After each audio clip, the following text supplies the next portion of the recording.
চট্টগ্রাম নগরীর দেওয়ানহাট এলাকায় হোসেন মোটরসের নাম লোগো ব্যবহার করে বিপুল পরিমাণ নকল মোটর পার্টস বাজারজাতের অভিযোগে একটি মিনি ট্রাক ভর্তি মালামাল জব্দ করেছে ডাবলমুরিং থানা পুলিশ।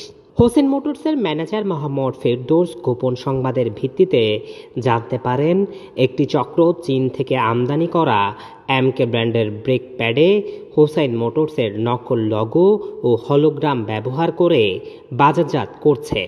তথ্য যাচাই করে দেওয়ানহাট এলাকায় অবস্থান শনাক্ত হলে চৌধুরী মোটরস ও সেলিম মোটরসের সহযোগিতায় ওই মিনি ট্রাক আটক করা হয়। আসলে এই মালটা আমরা ইম্পোর্ট করি হোসেন মোটর জাপান টেকনোলজিয়ান মালটা এমকে ব্রেক প্যাড ডিরেকশন। একজন ইম্পোর্টার কিছুদিন আগে 1-1.5 মাস আগে এই মালটা তারা চায়নার থেকে আমাদের হলোগ্রাফ এবং স্টিকার নকল করে মালটা নিয়ে আসে। পরবর্তী আমরা সে মার্কেট যাচ করতেছে, মার্কেটের আমার একটা দোকান থেকে আমরা মালটা যাচাই করছি, যে আমাদের কাছে যাচাই করতে গেছে এই মালটা কি জেনুইন কি না। সে ডিসকাউন্ট অনেক দিয়ে বেচছে, মালটা রেট কমাইয়ে বেচছে। তখন এদের দোকানদারের সন্দেহ হয়ে গেছে। দোকানদারের যখন সন্দেহ হয়েছে তখন আমরা কুলু লাগাইলাম এই মালটা কে আনছে। সেখান থেকে আমরা মালটা উদ্ধার করি।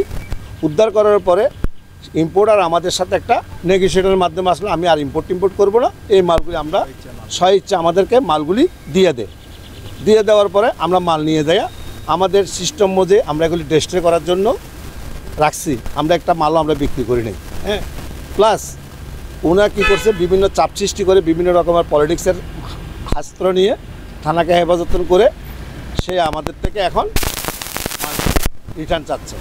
আমরা থানাকে শ্রদ্ধা করে, থানার ওসি সাহেবকে শ্রদ্ধা করে বা প্রশাসনকে শ্রদ্ধা করে আমরা এখন থানাকে হ্যান্ডওভার করার জন্য আমি আসছি। এটা 2 নম্বর মাল, আমাদের 1 নম্বর মাল অনেক ডিফারেন্স, প্রাইসের দিকেও ডিফারেন্স। এটা তো চায়না মাল, এটা চায়না থেকে আনছে। এখন হোসেন মোটরসের লোগোটা তো ব্যবহার করতে পারবে। আমাদের যে লোগোটা আছে এটা হোসেন মোটরস, এটা হচ্ছে যে একটা ব্র্যান্ড, আমাদের ওই গুডের ব্র্যান্ডটা, ওই গুডালটা সে ব্যবহার করতে পারে না। পরবর্তীতে মামলা ডাবলমুরিং থানায় হস্তান্তর করা হলে পুলিশ যাচাই বাছাই করে তা জব্দ করে। পুলিশ জানায় চায়নার তৈরি এসব নকল পণ্যের বাজার মূল্য প্রায় 60,000 টাকা।